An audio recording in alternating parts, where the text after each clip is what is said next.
يا أيها الذين آمنوا إن تنصروا الله ينصركم ويثبت أقدامكم. Ini terkait masalah doa. Ini kita tahu ada seseorang yang, oh ini alim nih, rajin mengerjakan sunnah-sunnah Nabi nih. Boleh nggak kita minta doain sama dia, Ustaz? Masya Allah. Jadi termasuk sunnah juga Iya. kita meminta doa kepada orang yang kita anggap orang yang baik, orang yang soleh. Itu termasuk sunnah. Begitulah yang dilakukan oleh Rasulullah, yang dilakukan oleh sahabat Rasulullah SAW. Jadi para sahabat itu meminta Rasulullah untuk mendoakan mereka. Karena orang-orang yang seperti itu, ya tentu Nabi Muhammad SAW mustajab doanya.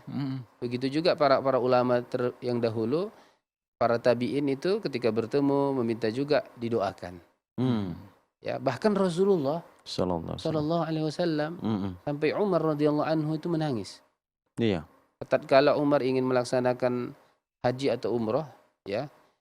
Jadi Rasulullah mengatakan ya akhi, wahai saudaraku. Sampai Rasulullah mengatakan ya akhi, wahai saudaraku gitu ya. Dan itu yang membuat Umar merasa merasa dekat dengan Rasulullah, karena Rasul mengatakan ya akhi, wahai saudaraku, dianggapnya itu dia seperti saudara kandung begitu. Lalu Rasulullah meminta kepada Umar untuk didoakan. Jadi Rasulullah minta sama Umar untuk didoakan. Rasulullah ya. Iya. Apalagi orang yang telah melaksanakan umroh haji itu, ya kalau ada kita mendengar saudara kita yang baru pulang haji atau umroh, termasuk sunnahnya adalah segera meminta dari dirinya untuk mendoakan kita. Karena biasanya orang yang setelah melaksanakan itu kan dia akan diampuni dosanya seolah-olah seperti baru terlahir kembali. Orang-orang suci ya kan? Dalam hadisnya. Maka bersegeralah kita untuk meminta doa. Jadi kita didoakan. Jangan sampai dia agak lama dulu berbaur, karena nanti boleh jadi kotor lagi gitu ya. Segera gitu. Betul. Jadi boleh. Carilah nih siapa. Tapi yang masih hidup ya.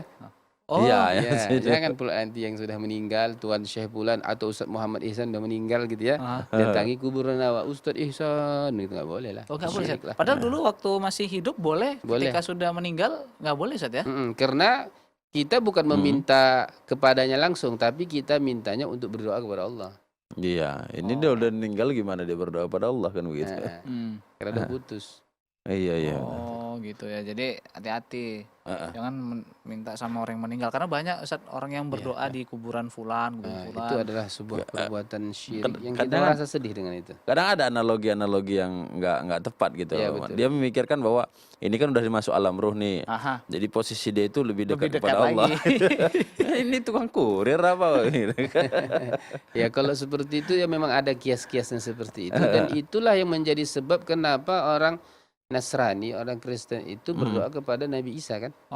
Dan disitulah kesyirikan mereka, menjadikan Nabi Isa sebagai Tuhan dalam bentuk mereka sembah dalam bentuk doa.